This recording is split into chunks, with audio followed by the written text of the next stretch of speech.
Lukas Kapitulo 5. Ang pagtawag ni Jesus sa unang apat na alagad.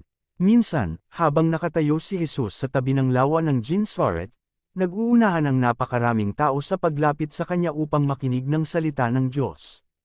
May nakita siyang dalawang bangka sa tabi ng lawa, wala sa mga bangka ang mga mangingisda kundi nasa lawa at naglilinis ng kanilang mga lambat. Sumakay siya sa isa sa mga bangka at hiniling kay Simon, na may-ari ng bangka, na ilayo ito ng kaunti. Naupo siya sa bangka at nangaral sa mga tao. Pagkatapos niyang mangaral, sinabi niya kay Simon, "Pumalaot kayo at ihulog ang mga lambat upang manghuli." Sumagot si Simon, "Guro, magdamag po kaming nagpagod ngunit wala kaming nahuli. Ngunit dahil sa sinabi ninyo, ihuhulog ko ang mga lambat." Ganoon nga ang ginawa nila, at nakahuli sila ng maraming isda, kaya't halos mapunit ang kanilang mga lambat. Kinawayan nila ang kanilang mga kasamahang nasa kabilang bangka upang magpatulong. Lumapit naman ang mga ito at napuno nila ang dalawang bangka, anupat halos lumubog ang mga ito. Nang makita iyon ni Simon Pedro, siya'y lumuhad sa harap ni Jesus at sinabi, "Layuan po ninyo ako, Panginoon, sapagkat ako'y isang makasalanan." Nang gilalas siya at ang kanyang mga kasama dahil sa dami ng kanilang huli, gayon din sina Santiago at Juan na mga anak ni Zebedeo at mga kasosyo ni Simon. Sinabi ni Jesus kay Simon, "Huwag ka nang matakot. Mula ngayon mga tao na, sa halip na mga isda, ang iyong huhulihin." Nang may tabi na nila ang mga bangka sa pampang, iniwan nila ang lahat at sumunod kay Jesus. Pinagaling ni Jesus ang isang ketungin.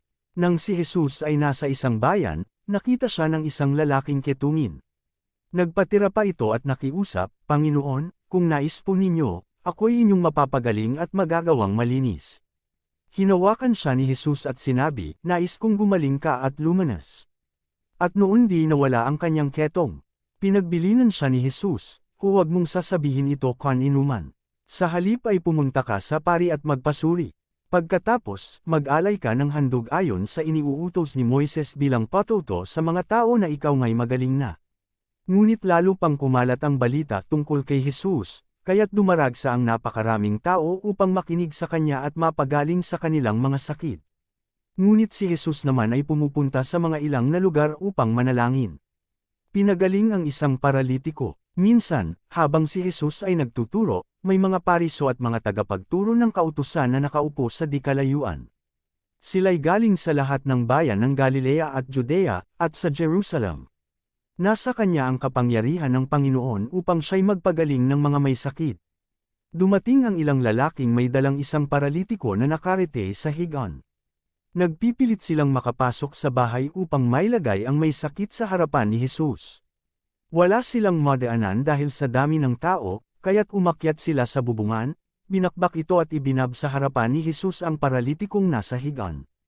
Nang makita ni Jesus ang kanilang pananampalataya, sinabi niya sa paralitiko, "Kaibigan, pinapatawad ka na sa iyong mga kasalanan." Pagkarinig nito'y nag-usap-usap ang mga tagapagturo ng kautusan at mga pariso, "Sino itong nagsasalita ng kalapastanganan sa Diyos? Hindi ba't Diyos lamang ang makakapagpatawad ng mga kasalanan?" Palibhasa'y alam ni Jesus ang kanilang pag-uusap, sinabi niya sa kanila, "Bakit kayo nag-iisip ng ganyan? Alin ba ang mas madaling sabihin, pinapatawad ka na sa iyong mga kasalanan, o tumayo ka at lumakad?" Ngunit upang malaman ninyo na ang anak ng tao ay may kapangyarihang magpatawad ng mga kasalanan dito sa lupa, sinabi niya sa paralitiko, "Tumayo ka, buhatin mo ang iyong higaan, at umuwi ka na." Agad namang tumayo ang lalaki, at sa harap ng lahat ay binuhat niya ang kanyang higaan at umuwing nagpupuri sa Diyos. Nang gilalas ang mga naroroon at nagpuri sila sa Diyos, sila'y namangha at nagsabi, "Kahanga-hanga ang mga bagay na nasaksihan natin ngayon."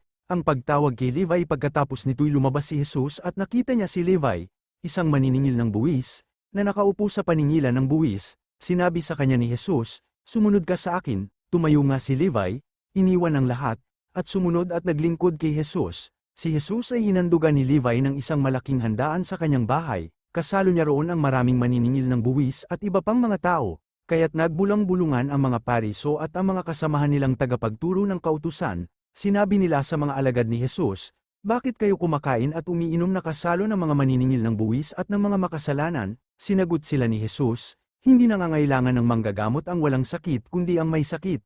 Hindi ako naparito upang tawagin ang mga matuwid, kundi ang mga makasalanan upang sila'y magsisi.